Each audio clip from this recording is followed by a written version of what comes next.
Recibimos en Radio Sefarad a don Enrique Cantera, catedrático de Historia Medieval de la UNED. Bienvenido de nuevo a Radio Sefarad. Pues muchas gracias y encantado de estar aquí otra vez.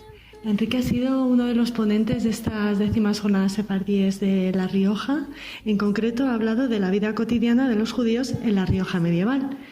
¿Cómo podría definirse esta vida? Sí, bueno, la vida de los judíos en La Rioja medieval sería pues idéntica prácticamente a la vida cotidiana de los judíos en otras ciudades y comarcas distintas de los reinos hispánicos medievales, ¿no? Lo que pasa es que yo aquí pues lo que he procurado, teniendo en cuenta también la documentación de que disponemos de época medieval en La Rioja, es centrarlo en lo que son los barrios judíos, la judería, y también analizar pues los edificios públicos de estas comunidades judías, que es lo que realmente nos ha permitido, nos ha dejado la documentación medieval, pues algunas noticias sobre esto, porque todo lo que se refiere a alimentación, a vestido, es decir, otras facetas de la vida cotidiana, pues realmente sería idéntico sustancialmente al de otras áreas de la península ibérica, y además la documentación riojana en este caso pues no es todo lo generosa que nos gustaría y no nos ha facilitado muchos datos. ¿Dónde se situaban, dónde se encontraban las principales juderías o los focos de población? Porque ha hablado de unos primeros focos, luego aumenta no tanto el número de judíos, sino que se dispersan, ¿no? Su dispersión. Sí, hasta finales del siglo XIV, en concreto hasta las persecuciones de 1391, que asolaron a buen número de comunidades judías españolas, pues la población judía se concentraba en un número más reducido de localidades y más importantes. En el caso de La Rioja, por ejemplo, tenemos un padrón fiscal del año 1290, es el llamado Padrón de Huete, que se refiere a todo el reino de Castilla, y en el caso de La Rioja tan solo nos aparecen 8 comunidades judías que aparecen reflejadas. Es posible que hubiera alguna más y que fuera tan pequeña y que no se recogiera, pero solamente se citan 8. Haro, Nájera, Logroño, Albelda, Calahorra, Arnedo, Alfaro, Cervera y Río Alhama, no sé si me dejo alguna, pero va básicamente estas. En 1391, cuando se producen las persecuciones, estas persecuciones afectaron sobre todo a los núcleos urbanos más importantes. Y esto motivó que buen número de judíos dejaran las ciudades donde hasta entonces residían. Unos se convirtieron al cristianismo y otros lo que hicieron fue que se fueron a vivir a otras localidades más pequeñas, incluso algunas de un carácter marcadamente rural, ¿no?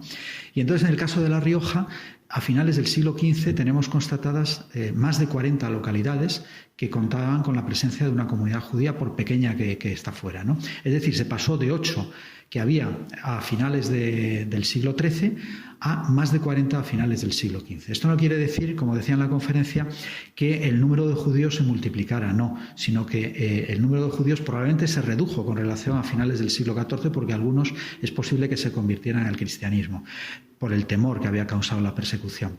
Pero lo que sí se produce es una dispersión. ¿Y dónde se concentraban las comunidades judías más importantes? Pues a finales del siglo XV la más importante de todas era la de Calahorra. En Calahorra podía haber unos 70 a 80 vecinos, que podría equivaler aproximadamente a unos 500 individuos. Hablar de cifras en la Edad Media siempre es muy peligroso, porque no tenemos datos exactos. Son cifras meramente aproximativas. La segunda en importancia podría ser la de Haro. Haro podría tener unos 50-60 vecinos, que podría equivaler pues, a unos 350 individuos aproximadamente. Luego estaban las de Cornago y Cervera de Río Alhama, que podrían tener pues, aproximadamente unos 40 vecinos, podrían ser unos 200 individuos más o menos, y luego eran más pequeñas, pues la de Logroño. Logroño había sido una comunidad judía probablemente más importante hasta finales del siglo XIV, pero es posible que en las persecuciones de 1391 sufriera algún tipo de asalto violento a la judería, porque así por lo menos lo dice una crónica hebrea. Es una crónica que es cierto que es posterior, y entonces hasta cierto punto no sabemos qué fiabilidad tiene. Pero en cualquier caso es posible que hubiera habido algún tipo de asalto, y la población judía logroñesa se dispersó por otras localidades, como pueden ser la de Navarrete, Entrena o Ausejo, y a finales del siglo XV pues era una localidad pequeña de unos 20-30 familias, ¿no? Unos 150 individuos. Y luego estaba también la de Arnedo y Alfaro, y la de Briones, que quizá era de las más importantes, pues digamos la menos importante, que tendría aproximadamente unas 20 cabezas de familia, unos 100 individuos aproximadamente. Que en cuanto podían, o la ley, la ley judía, construían una sinagoga y también centros de educación, ¿no? De enseñanza, que eso también caracteriza a estas comunidades en La Rioja. Sí, las comunidades judías, las aljamas, ponían siempre a disposición de sus integrantes pues unos edificios públicos que les permitieran el mantenimiento pues del culto religioso y de todas las actividades propias de una comunidad, ¿no? Y en ese sentido pues conocemos el caso de varias comunidades judías riojanas que tenían una sinagoga, que normalmente lo que pasa es que conocemos la sinagoga a través de la venta o incautación que se produjo cuando la expulsión de 1492. Lamentablemente, eso tengo que decir, que no se conserva ningún resto arqueológico de época medieval sobre la comunidad judía riojana. Se habla, según me comentabas, de una posible sinagoga en Cornago, que yo sinceramente no conozco. Es posible, pero vamos, que yo conozca ningún otro resto. El único resto material que se ha conservado son unos fragmentos del Sefer Torah, o libro de la Torah de Calahorra, que se conservan en el archivo catedralicio de Calahorra, y gracias a que sirvieron como materia para encuadernar unas actas del concejo, y me parece que fue la fecha 1947, se descubrieron que eran restos de un Sefer Torah, y entonces ya se descuadernó las actas, y ya ahora se exponen de forma individualizada. Pero efectivamente, las comunidades judías, aunque no se hayan conservado restos, pues documentalmente sí sabemos que tenían una sinagoga, sabemos que tenían el baño ritual, el mikvé, sabemos que tenían, en el caso de las más importantes, un hospital para judíos pobres, que disponían también de una carnicería, teniendo en cuenta pues la especificidad del ritual de la matanza en el judaísmo, de la Sheitá. Y luego también pues algún otro edificio. Conocemos a título anecdótico pues la cárcel, que tenemos documentada en el caso de Haro, y luego, muy importante, toda la comunidad judía tiene que tener un cementerio propio que se ubicaba, eso sí, siempre fuera del recinto de la judería y fuera del recinto amurallado de la ciudad, siguiendo en ese sentido las prescripciones del Talmud, que obliga a que exista un mínimo de 300 pasos desde la última casa hasta que se ubica el cementerio. ¿Y dónde se situaban las comunidades judías dentro de las ciudades o dentro de los pueblos? ¿Estaban próximas a los terrenos eclesiásticos? ¿Se situaban en guetos? Sí, bueno, el concepto de gueto como tal realmente en la Edad Media no existe hasta muy finales del siglo XV, porque es cierto que los judíos tendían a agruparse en un sector determinado de la población, de la localidad, pero no era obligatorio. O sea, realmente obligatorio solamente fue a partir de las Cortes de Toledo de 1480, cuando se aprueba una disposición que obliga a que todos los judíos y los mudéjares se recluyan en barrios apartados, rodeados de una cerca o muralla. Hasta entonces no había sido obligatorio. Pero vamos, es cierto que existe una tendencia, como pasa con todo colectivo socio-religioso minoritario, que siempre procura vivir agrupado, porque es la manera de ayudarse mejor y además evitar el disolverse en el conjunto mayoritario de la población, ¿no? Y entonces estas comunidades, estos barrios judíos, estas juderías, solían ubicarse generalmente próximo a las murallas, pero generalmente siempre dentro de la muralla, buscando la protección de la muralla.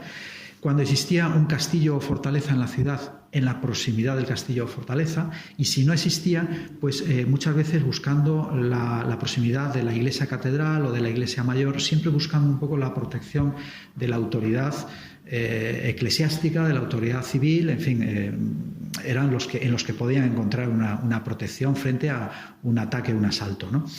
Luego las juderías variaban mucho. Había algunas que eran una calle simplemente, y en cambio había otras pues que eran más grandes, tenían varias calles. Entonces normalmente se agrupaban en torno a una calle o una plaza principal, en la que normalmente pues solía ubicarse, o por lo menos no lejana, la sinagoga y las dependencias dependientes de la sinagoga, que solía ser la yeshiva, la Academia para la Formación Bíblica y Talmúdica, el hospital para judíos pobres cuando disponía de él, etcétera, etcétera. Por supuesto, se ha hablado de Isabel la Católica, pero tiene una predecesora en lo que se refiere al antisemitismo, a la aversión a los judíos, que es Catalina de Lancaster, ¿no? Sí, bueno, la reina regente de Juan II de Castilla, madre de Juan II de Castilla, pues se promulgó en su tiempo una pragmática que a veces se llama Leyes de Ayllón, se llama así porque parece que se redactó en esta localidad segoviana, en Ayllón, pero realmente como se llama es Pragmática de doña Catalina de Lancaster. Es del año 1412 y sí, es una legislación muy dura hacia los judíos, y entre las diversas disposiciones hay una que obliga a que se recluyan en barrios apartados. Pero esta pragmática de doña Catalina realmente no se llevó a la práctica con carácter general en toda la corona de Castilla. Es cierto que ya a lo largo del siglo XV las autoridades municipales de algunas localidades sí que recurrieron a ella para promover leyes de apartamiento de los judíos. Y es, por ejemplo, en el caso de La Rioja, el caso. En Haro, en 1455, el concejo solicita autorización al conde para que se pueda hacer un apartamiento de los judíos en un sector de la población, un sector que es realmente donde debían habitar ya los judíos. El barrio de la Mota, que es el barrio más elevado de la localidad de Haro, estaba próximo al castillo, próximo a la iglesia parroquial de Santo Tomás, y allí parece que era donde ya vivían los judíos, probablemente algunos incluso residiendo dentro del propio recinto del castillo, lo cual no es una cosa rara tampoco en las comunidades judías castellanas. Y, sin embargo, parece que ese proyecto de apartamiento, por lo menos 9 años después, no se había llevado a cabo. En 1464 conocemos otro documento donde dicen que el conde había autorizado a que los judíos fueran obligados a subir a la judería. Luego nos está además poniendo sobre la pista de que estaba en el sector más elevado de la población, ¿no?, en el barrio de la Mota. Y yo pienso que probablemente no se llegó a llevar a la práctica este apartamiento, debió quedar en un proyecto como tantos otros, y luego ya sí, en 1480, aunque el caso de Haro no lo conocemos, pero es posible que ahí sí hubiera algún tipo de reclusión obligatoria ya para los judíos en la judería. Profesor, no sé, como nos ha dicho, no hay vestigios físicos tangibles, pero sí se sabe dónde se encontraban las juderías, las sinagogas, los baños rituales. Sí, eso afortunadamente pues sí que hay noticias documentales, y luego, bueno, pues en algún caso algún resto que se haya podido encontrar, como por ejemplo la Januquillá, que se encontró en Logroño construyendo un aparcamiento subterráneo, me parece que es en la calle del Hospital Viejo, si no estoy equivocado, en el sector que se conoce como la Villanueva, y donde ya existía la idea de que ahí había sido donde había sido trasladado la comunidad judía de Logroño como consecuencia de las leyes de apartamento de 1480, y el hallazgo de estos fragmentos, 3 trocitos de Januquilla, pues en definitiva viene a confirmar que ahí debió haber alguna casa habitada por judíos. Y luego sí que la documentación nos ha dado alguna noticia sobre los judíos de Calahorra, que habitaban un sector pues ciertamente amplio en torno a lo que se conoce todavía actualmente como el Rasillo de San Francisco, que está pues cercano a la iglesia de San Francisco. Era la zona más elevada de la localidad, donde estuvo pues en la Calagurris romana, donde estaba pues la autoridad civil, ¿no? Y era un sector que debió estar rodeado incluso de una muralla. Se habla incluso de una puerta de la judería. En Haro, por ejemplo, sabemos, como ya acabo de decir, que estaba en el barrio de la Mota, el sector más elevado, en la proximidad del castillo. También en Alfaro sabemos que estaba en el sector más elevado de la localidad, próximo también al castillo y a la primitiva iglesia parroquial de San Miguel, que no es donde está ubicada la actual iglesia de San Miguel. Es decir, en Nájera estaba también a los pies del castillo. Es decir, siempre procuraban una zona elevada próxima al castillo, si existía un castillo. Y las sinagogas, pues conocemos algún caso, por ejemplo, el de Calahorra, sabemos dónde estaba ubicada, porque tenemos documentación de cuando fue cedida posteriormente, cuando se produce la expulsión de los judíos en 1492, se cede la sinagoga al cabildo catedralicio, y el cabildo catedralicio levanta en la propia sinagoga, la convierte, la sinagoga probablemente no la retoca o la retoca poco, la convierte en una ermita dedicada a San Sebastián. Y luego sabemos que en 1571 el cabildo catedralicio le cede la iglesia de San Salvador, que era una iglesia que estaba muy próxima a la ermita de San Sebastián, a la antigua sinagoga, se la cede a los franciscanos. Los franciscanos quieren construir un claustro, y para construir el claustro el cabildo catedralicio le cede la ermita de San Sebastián, la antigua sinagoga. Y entonces lo que hacen es echarla abajo, construyen el claustro, y así permanece hasta 1927, en el que ya el claustro se debe venir abajo en el siglo XIX, probablemente como consecuencia de las leyes desamortizadoras de Mendizábal, en que probablemente los franciscanos dejan el convento. El claustro se viene abajo, y en 1927 se construye en el local donde había estado el claustro, donde había estado la sinagoga y donde había un callejón que se llamaba de la sinagoga, se construye un grupo escolar, un grupo escolar que recibe el nombre de Aurelio Prudencio y que hoy es Centro de Educación de Adultos. Pero hasta 1925, que hay una obra sobre historia de Calahorra del padre Lucas de San Juan de la Cruz, sabemos que existía todavía ese callejón de la sinagoga, que seguro que estaba anejo, estaba próximo, debía ser la calle donde estaba ubicada la sinagoga. Y ahora, ¿qué más se va a poder descubrir? ¿Qué más se va a poder investigar? ¿Qué nos puede deparar el estudio de las sinagogas riojanas?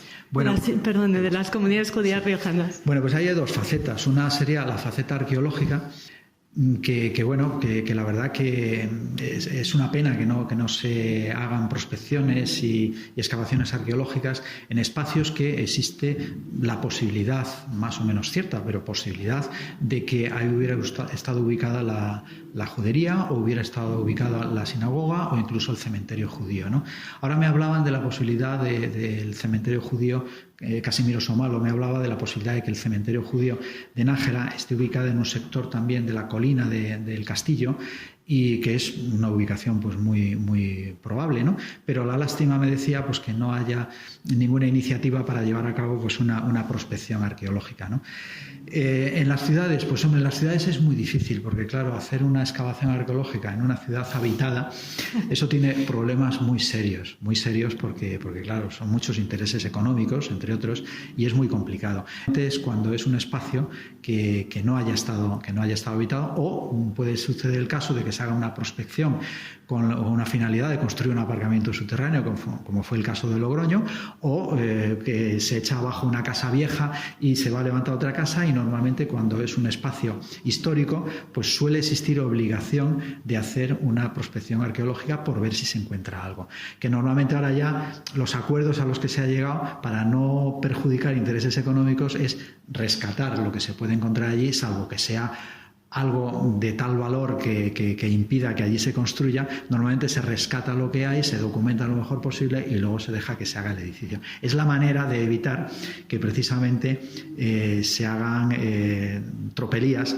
a la hora de hacer de ir a construir un edificio, encontrar algo que sea de cierto valor arqueológico. Y si no se utiliza este procedimiento, pues normalmente lo que se ha hecho en muchas ocasiones es echar tierra encima y no decir que se ha encontrado, porque dicen no me van a parar la obra, ¿no? Y bueno, de esta forma pues se consigue todo, poder documentar el resto que se encuentre y no perjudicar los intereses económicos del constructor.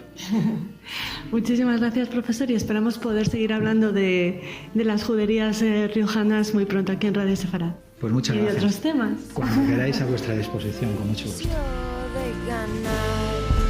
En oficio de ganar, en oficio